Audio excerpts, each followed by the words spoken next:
నమస్తే జనభేరి న్యూస్ కి స్వాగతం. నా పేరు యశ్వంత్. ముందుగా హెడ్లైన్ చూద్దాం.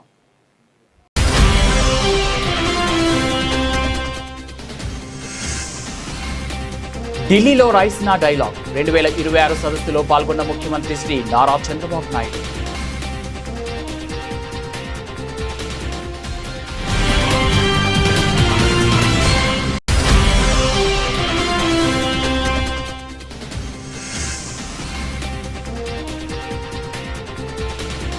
ముఖ్యమంత్రి సహాయ నిధి చెక్కులను ఆయన లబ్ధిదారులకు పంపిణీ చేసిన ఎమ్మెల్యే.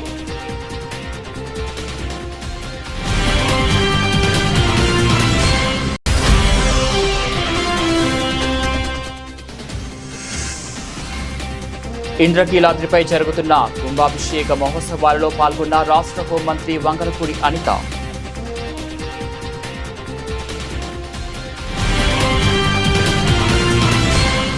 దేశ రాజధానిలో అత్యంత ప్రతిష్టాత్మకమైన రైసినా డైలాగ్ 2026 సదస్సు అట్టహాసంగా ప్రారంభమైంది. 2016 నుంచి ఏటా నిర్వహిస్తున్న ఈ అంతర్జాతీయ సదస్సులో ఈ ఏడాది ఒక అరుదైన మైలురాయి నమోదైంది. తొలిసారిగా ఓ రాష్ట్ర ముఖ్యమంత్రికి ఈ వేదికపై ప్రసంగించే అవకాశం దక్కగా ఆంధ్రప్రదేశ్ ముఖ్యమంత్రి నారా చంద్రబాబు నాయుడు ఆ గౌరవాన్ని అందుకున్నారు. ఈ సదస్సుకు కేంద్ర విదేశీ వ్యవహారాల శాఖ మంత్రి ఎస్ జయశంకర్ సహా 110 దేశాల నుంచి సుమారు 2700 మంది మేధావులు, వ్యూహకర్తలు, ప్రతినిధులు హాజరయ్యారు. I'm very happy to be here. So many intellectuals and policy makers and technology heads are here. And also you remarked that first time you are calling a chief minister. I'm proud of you. I'm very happy. I'm delighted to be a part of this meeting. I'm thinking I'm also deserving for that. Today, as you rightly mentioned, leaving alone geopolitical situations,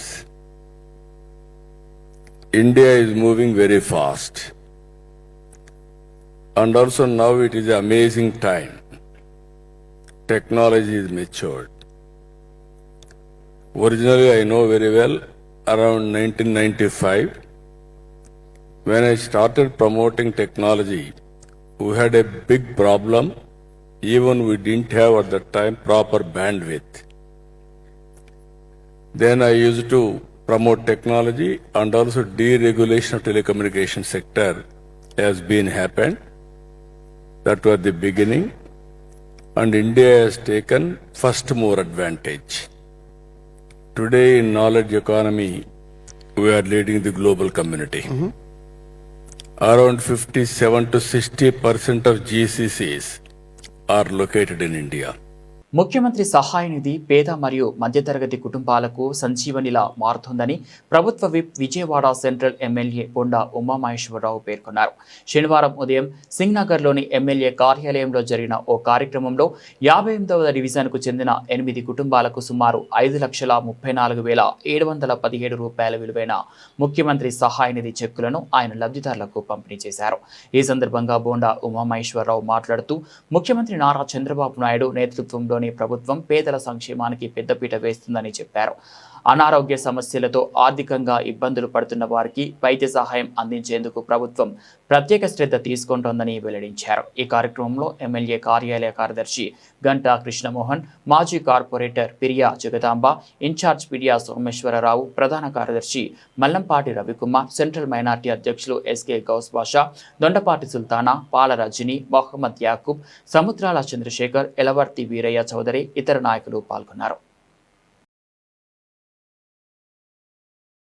రాష్ట్రంలో 5% ఉన్న విశ్వ బ్రాహ్మణులకు రాజ్యసభ లేదా శాసన మండలిలో రాజకీయ ప్రాతినిధ్యం కల్పించాలని తెలంగాణ బీఆర్ఎస్ పార్టీ శాసన మండలి ప్రతిపక్ష నేత సిరికొండ మధుసూదనాచారి ప్రధాన రాజకీయ పార్టీలను డిమాండ్ చేశారు. ఉమ్మడి ఆంధ్రప్రదేశ్ రాష్ట్రం ఏర్పడిన నాటి నుండి నేటి వరకు విశ్వ బ్రాహ్మణులు అన్ని రంగాల్లో తీవ్రమైన అన్యాయానికి గురవుతూనే ఉన్నారని ఆవేదన వ్యక్తం చేశారు.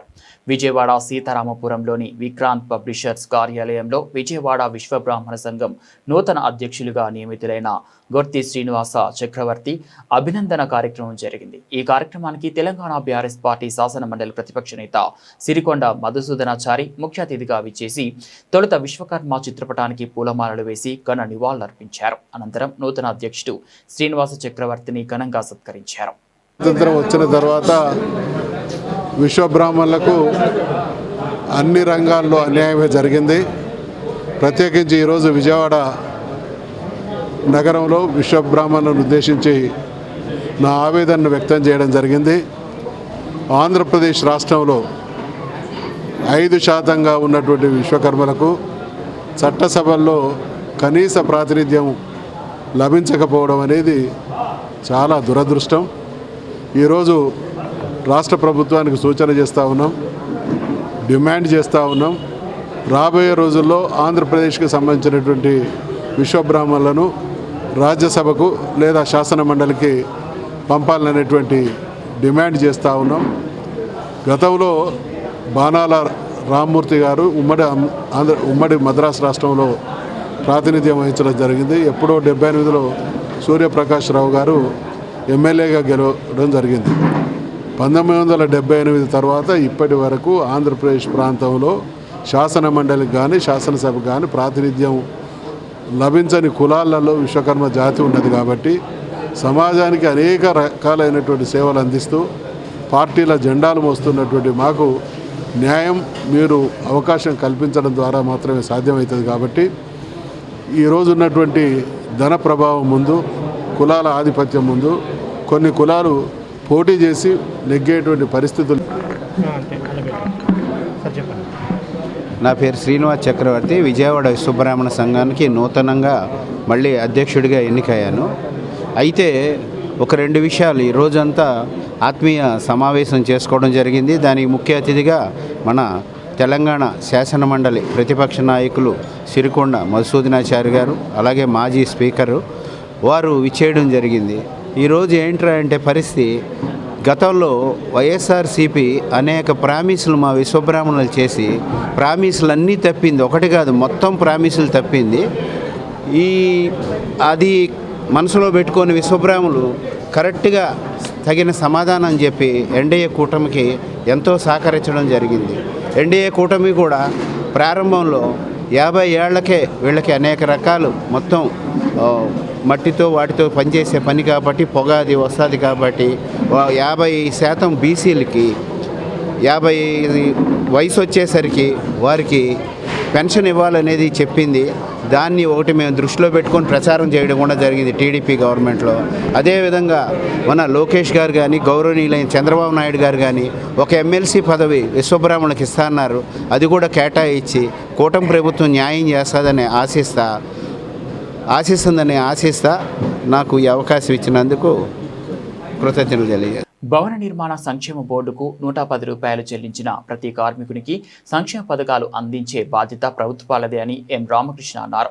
శనివారం గాంధీనగర్ ఐఎఫ్టియు కార్యాలయంలో విలేకరుల సమావేశం జరిగింది. ఈ సందర్భంగా ఐఎఫ్టియు రాష్ట్ర ప్రధాన కార్యదర్శి ఎం రామకృష్ణ, బీసీడబ్ల్యూ రాష్ట్ర కన్వీనర్ కమిటీ సభ్యులు జి హరికృష్ణ రెడ్డి మాట్లాడుతూ కూటమి ప్రభుత్వం సంక్షేమ పథకాలపై సమీక్ష చేసి మార్చి 1వ తేదీ నుంచి బిఓసి పథకాల్లో వివాహ కానుక పథకం 40,000, సహజ మరణం సహాయ కానుక కింద 60,000, ప్రసూతి ప్రయోజన పథకం కింద 20,000, అంత్యక్రియలకు 20,000 చొప్పున 4 పథకాలు మాత్రమే ప్రకటించారు. కార్మికుడు సంక్షేమ బోర్డుకు తన సభ్యత్వ రుసుమునకు పునరుద్ధరణ టైంను 2020-2025 వరకు ఇచ్చారు. కానీ ఈ కాలంలో సంక్షేమ పథకాలు వర్తించవట. Controller and audit general report ప్రకారం 2,237.34 కోట్లు ప్రభుత్వం దారి మళ్లించిందని కాక్ రిపోర్ట్ వెల్లడి చేసింది. ఈ సమావేశంలో ఐఎఫ్టియు, బీసీడబ్ల్యూ నాయకులు షేక్ మీరవాలి, సిద్దిరాజు, కొప్పుల కుమార్, సుబ్బారావు, మధు తదితరులు పాల్గొన్నారు.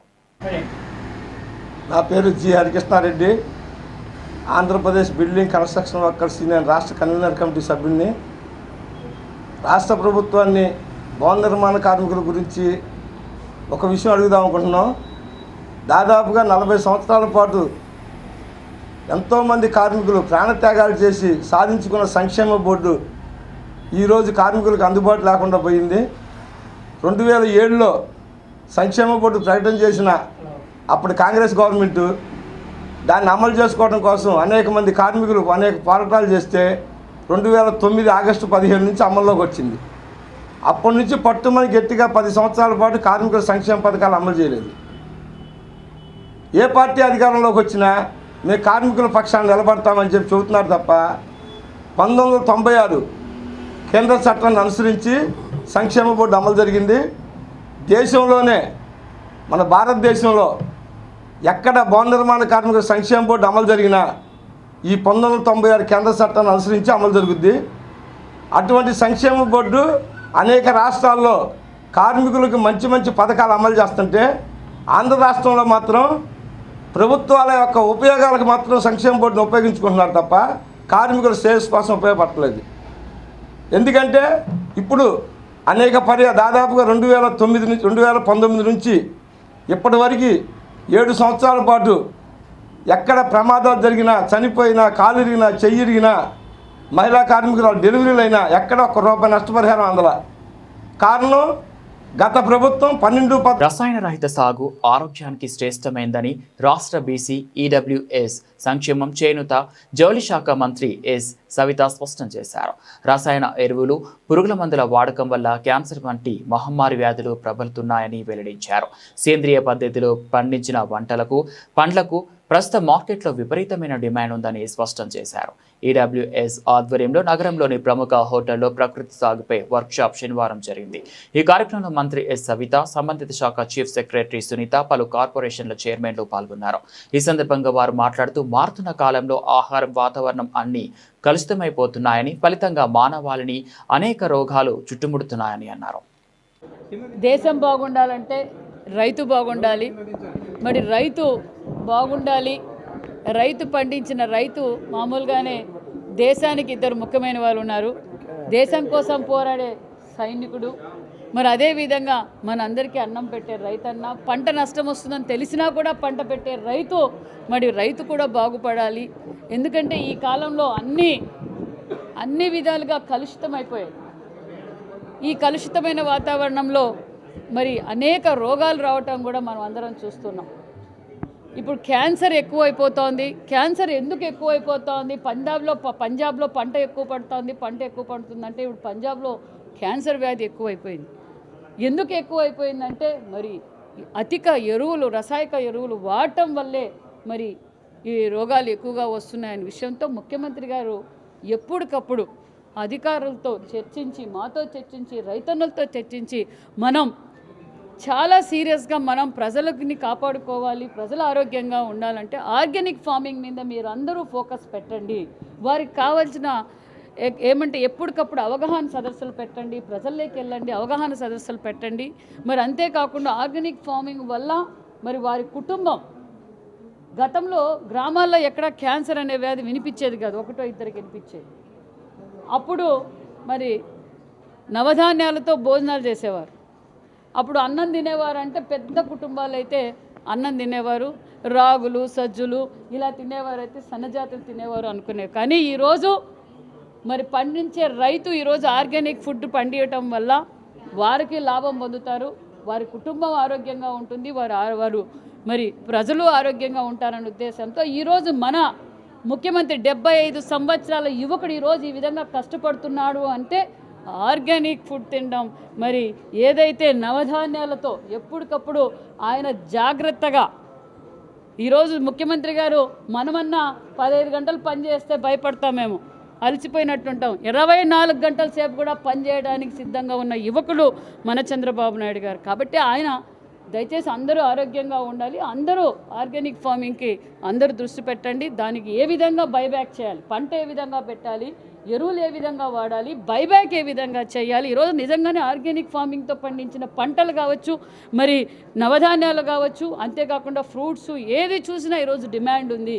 దీని రైతులకి అవగాహన చేయాలని మారుతున్న ట్రెండ్స్ ప్రకారంగా మన అగ్రికల్చర్ని మోర్ ప్రాఫిటబుల్ చేస్తానికి మేడం గారి ఆధ్వర్యంలో మన ఈడబ్ల్యూఎస్ అంటే ఓసీ వర్గాలు, కమ్మ, కాపు, ఆర్యవైశ్య అందరూ, Brahmin, Velama, Kshatriya and other than SC, ST, BC వాళ్ళకి ఈ ఒక వర్క్షాప్ చేయడం జరిగింది. ఈ వర్క్షాప్ ఉద్దేశం ఏంటంటే ఈ కాలంలో అగ్రికల్చర్లో ప్రాఫిట్ సరిగ్గా రావట్లేదు, ప్రాఫిటబుల్ చేయాలంటే ఏం చేయొచ్చు అనే దాని మీద అందరూ ఆర్గానిక్ వైపు మలుతున్నారు. కాబట్టి మన ఫార్మర్స్ కనుక ఈ ఆర్గానిక్ వైపు మలితే మనం డెఫినెట్గా దీన్ని ప్రాఫిటబుల్ చేయొచ్చు అనే ఉద్దేశంతో 60%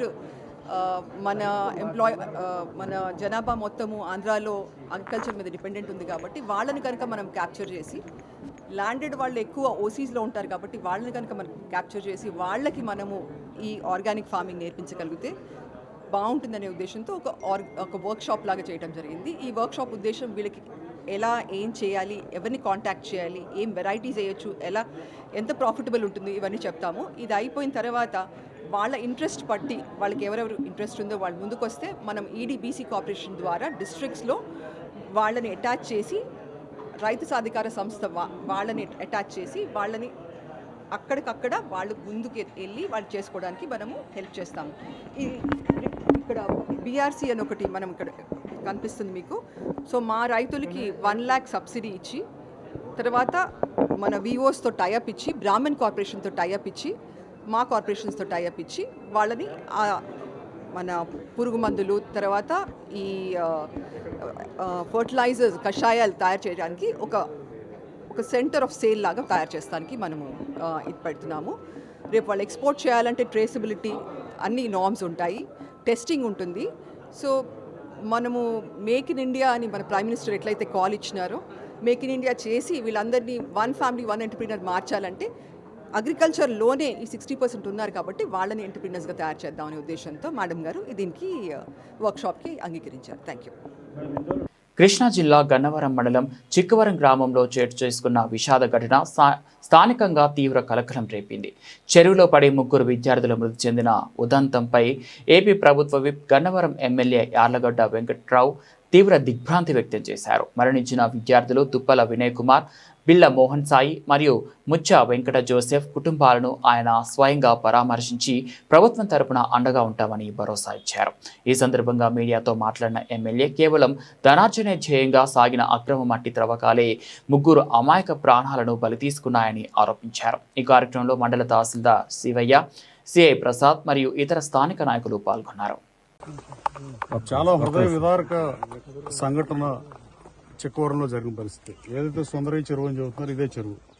ఇది ఇక్కడ వాసం వైపు చూస్తే, ఆ బొంగేసి చూస్తే 12 అడుగులు ఎంట్రన్స్ లోనే ఉంది. ఇటు పక్కన అయితే నడిచి వెళ్ళిపోయేటట్టు ఉంది. ఇంకొంచెం ముందుకెళ్తే తాడి చెట్టు లోతుందంట.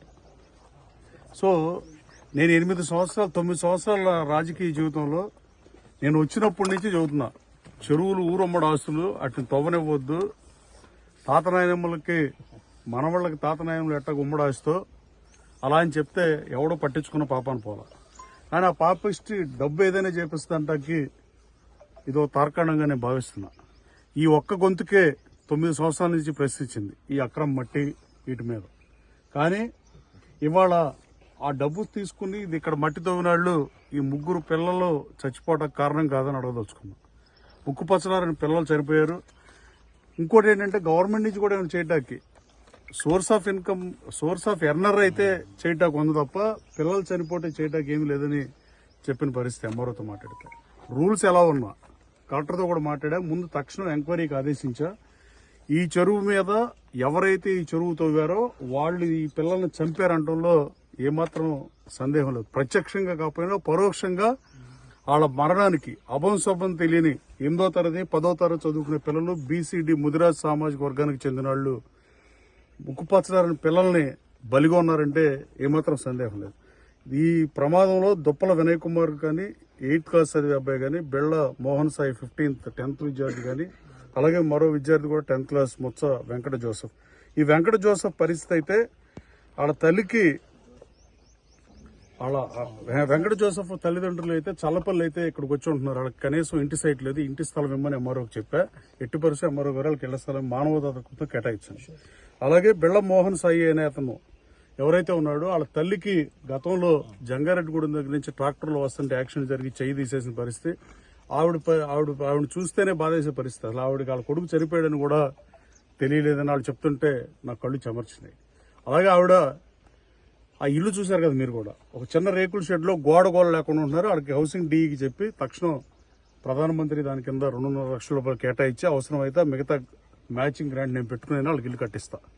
అలాగే గౌరవ ముఖ్యమంత్రి గారితో మాట్లాడి ఆధార్ కార్డులు రేషన్ కార్డులు అన్ని తీసుకోమన్నా. ముదిరా సామాజిక వర్గానికి చెందిన బీసీడీ ఎస్టీలకైతే ఏదో ఒకటి చేయడానికి ప్రొవిజన్ ఉందని ఎంఆర్ఓ గారు చెప్తున్నాడు. కానీ వీళ్ళు బీసీలు కాబట్టి ఎట్టి పరిస్థితుల్లో ముఖ్యమంత్రి గారితో మాట్లాడి ముఖ్యమంత్రి గారి దృష్టికి తీసుకెళ్లి అసెంబ్లీలో మాట్లాడదాం అనుకున్నా. కుదరకు నేను ప్రెస్ మీట్ పెట్టి మాట్లాడే అసెంబ్లీ మీడియా పాయింట్ దగ్గర లోకేష్ బాబుతో కూడా మాట్లాడి ఎట్టి పరిస్థితుల్లో ఈ కుటుంబాల ముగ్గురికి పోయిన ప్రాణాలు మనం వెనక్కి తేలేం. కానీ ఇది మ్యాన్ మేడ్ ఎర్రర్ వల్ల, మనుషుల తప్పిద వల్ల జరిగింది తప్ప. ఇంద్రకీలాద్రిపై జరుగుతున్న కుంభాభిషేక మహోత్సవాలలో రాష్ట్ర హోంమంత్రి వంగలపూడి అనిత పాల్గొన్నారు. స్వామి అమ్మవార్లను దర్శించుకున్న అనంతరం ఆమె యాగశాల ప్రాంగణానికి వెళ్లి అక్కడ జరుగుతున్న హోమక్రతువులను పర్యవేక్షించారు. వేద పండితులు ఆమెకు ఆశీస్సులు పలికి అమ్మవారి పెద్ద ప్రసాదాలు, శేషవస్త్రం అందజేశారు. అభిషేక మహోత్సవాలకు వచ్చే భక్తులకు ఎలాంటి అసౌకర్యం, ఇబ్బందులు కలగకుండా ప్రభుత్వం అన్ని చర్యలు తీసుకుందని మంత్రి తెలిపారు. ముఖ్యంగా భద్రతా పరంగా పటిష్టమైన ఏర్పాట్లు చేశామన్నారు. భగవద్గీత మత గ్రంథం కాదని, అది మానవాళి జీవన మార్గదర్శి అని కంచి కామకోటి పీఠాధిపతి శంకర విజయేంద్ర సరస్వతి స్వామి స్పష్టం చేశారు. ఆదిశంకరులు నడిచిన ధర్మ మార్గంలో యువత ప్రయాణించాలని సూచించారు. ఇంద్రకీలాద్రిపై జరుగుతున్న మహాకుంభాభిషేక మహోత్సవాలలో పాల్గొన్న కంచి కామకోటి పీఠాధిపతి శంకర విజయేంద్ర సరస్వతి స్వామి భగవద్గీత వివిధ సంపుటాలను ఆవిష్కరించారు. ఈ సందర్భంగా స్వామి మాట్లాడుతూ భగవద్గీత బోధనలు ప్రతి ఒక్కరి జీవితాల్లో వెలుగులు నింపుతాయని అన్నారు. భగవద్గీత ఒక మత గ్రంథం కాదని, అది మానవాళి జీవన మార్గదర్శి అని పేర్కొన్నారు. ఆధునిక కాలంలో యువతకు అర్థమయ్యే రీతిలో ఇలాంటి ఆధ్యాత్మిక గ్రంథాలను అందుబాటులోకి తీసుకురావడం అభినందనీయమన్నారు. సనాతన ధర్మాన్ని అందించిన అమూల్య జ్ఞానాన్ని యువతకు చేరువ చేయడం అభినందనీయమని కొన్ని ఆడారు. ఈ కార్యక్రమంలో దేవస్థాన ఈవో సీనా నాయక్, చైర్మన్ రాధాకృష్ణ, పాలక మండలి సభ్యులు పాల్గొన్నారు.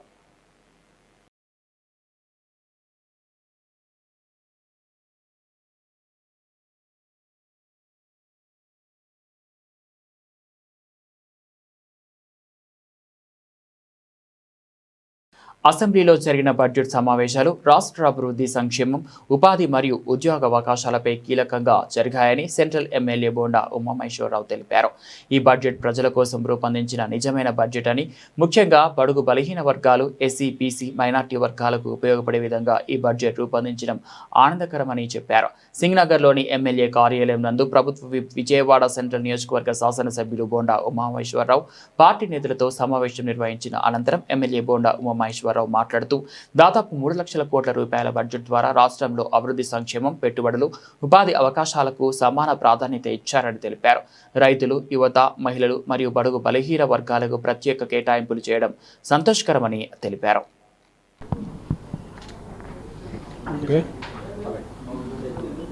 అసెంబ్లీలో రాష్ట్రానికి సంబంధించినటువంటి ముఖ్యమైనటువంటి సమావేశాలు బడ్జెట్ సమావేశాలు.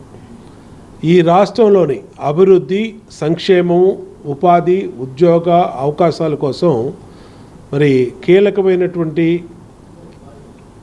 సమావేశాలు బడ్జెట్ సమావేశాలు నిన్నటితో పూర్తయినాయి. సక్సెస్ఫుల్గా బడ్జెట్ని, అంటే నిజమైనటువంటి బడ్జెట్ని, అంకెల గారడీ కాకుండా బడ్జెట్ ప్రజలకు, బడుగు బలహీన, ఎస్సీ, మైనార్టీ వర్గాలకు ఏ విధంగా ఉపయోగపడుద్దో ఆ విధంగా బడ్జెట్ని రూపొందించి 3,25,000 కోట్లు బడ్జెట్ని పెట్టడం జరిగింది. ఇవాళ రాష్ట్రంలో అభివృద్ధి, సంక్షేమము, ఉద్యోగ, ఉపాధి, అలాగే ఇన్వెస్ట్మెంట్స్ అనేది 3 కూడా ఏ రంగాన్ని విస్మరించకుండా అన్ని రంగాల్ని కేటాయింపులు సమంగా చేశాం. ప్రధానంగా రైతులకి, యువతకి, మహిళలకి, అలాగే బడుగు బలహీన ఎస్సీ, బీసీ, మైనార్టీ వర్గాలకు అన్నిట్లు కూడా బ్రహ్మాండంగా సంక్షేమంలో పెట్టాం. చాలా సంతోషం. ఈ బడ్జెట్ సక్సెస్ఫుల్గా జరిగింది. ఈ బడ్జెట్ సమావేశాలని మన నియోజకవర్గం, సెంట్రల్ నియోజకవర్గ సమస్యల మీద కూడా దృష్టి పెట్టాం. ఆ సమస్యల్ని చక్కగా సభ ముందుకు తీసుకెళ్ళాం.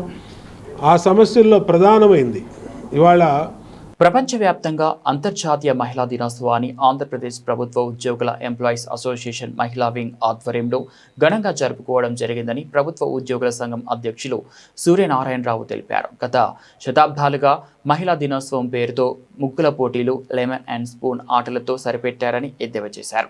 కానీ ఇక్కడ మహిళా ఉద్యోగులలో మానసిక ఒత్తిడిని ఏ విధంగా అధిగమించాలో అనే అంశాలతో పాటు పని ప్రదేశంలో గౌరవం కాపాడే చట్టం, చట్టపరమైన రక్షణలు, మహిళా సాధికారత, మహిళల సంరక్షణకై మార్గాల వంటి వివిధ మహిళల ప్రముఖులచే మహిళా ప్రభుత్వ ఉద్యోగులకి పలు సూచనలు, సలహాలను అందించడం జరిగిందని చెప్పారు.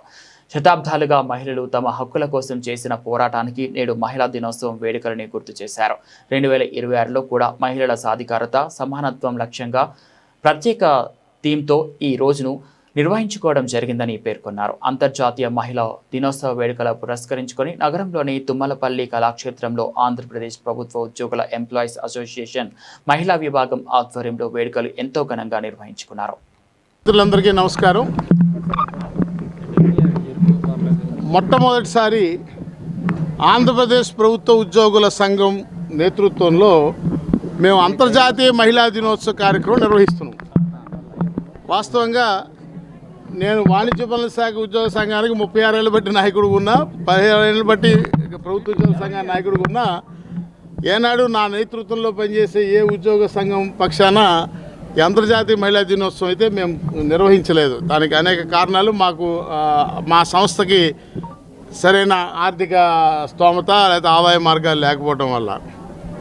అయితే ఇప్పుడు ఎందుకు మొదటిసారి చేస్తున్నామంటే, ఈ రాష్ట్రంలో గడిచిన దాదాపు 2 దశాబ్దాల పైచీలకు అంతర్జాతీయ మహిళా దినోత్సవం అనేటువంటి జరిపి ప్రపంచవ్యాప్తంగా దేన్నైతే, ఏ స్ఫూర్తినైతే స్ప్రెడ్ చేయాలని అధికారికంగా 1977లో యునైటెడ్ నేషన్స్ తీర్మానం చేసిందో, ఒక అధికారిక తీర్మానం, దానికి ఆ ఉమెన్ ఎంపవర్మెంట్ కోసం తీర్మానం చేసి ప్రతి సంవత్సరం ఒక స్పెషల్ థీమ్ని, ఒక ప్రత్యేకమైన థీమ్ని యునైటెడ్ నేషన్స్ ఇస్తూ, ఆ ప్రకారం ఆ మహిళలు సాధికారత విషయంలో కానీ, వారి ప్రమోషన్ విషయంలో కానీ, వారికి రావాల్సినటువంటి హక్కులు, రైట్స్, జస్టిస్, యాక్షన్స్ కేవలం మాటలకి పరిమితం కాకుండా ఆ రైట్స్ అన్ని, హక్కులు అనేవన్నీ కూడా న్యాయం జరగాలంటే యాక్షన్స్గా జరగాలి, అది కూడా యాక్సిలరేటెడ్గా జరగాలనేటువంటిది ఈ సంవత్సరం ఇచ్చిన థీమ్. దురదృష్టవశాత్తు మీరు చూస్తే ఈ రాష్ట్రంలో మా ఉద్యోగ సంఘాల బులెటిన్ ముగించే ముందు హెడ్లైన్స్ మరోసారి.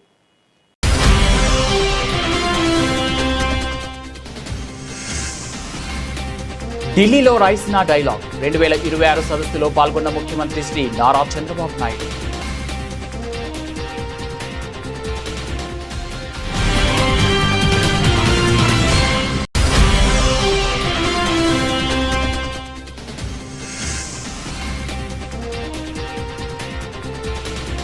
ముఖ్యమంత్రి సహాయ నిధి చెక్కులను ఆయన లబ్ధిదారులకు పంపిణీ చేసిన ఎమ్మెల్యే.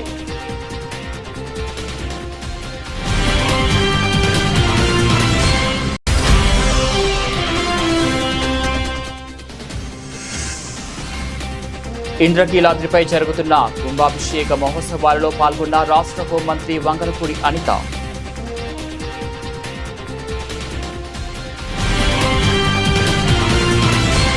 ఇవి బులెటిన్ అప్డేట్స్. మరో బులెటిన్లో మళ్ళీ కలుద్దాం. అంతవరకు సెలవు. నమస్తే.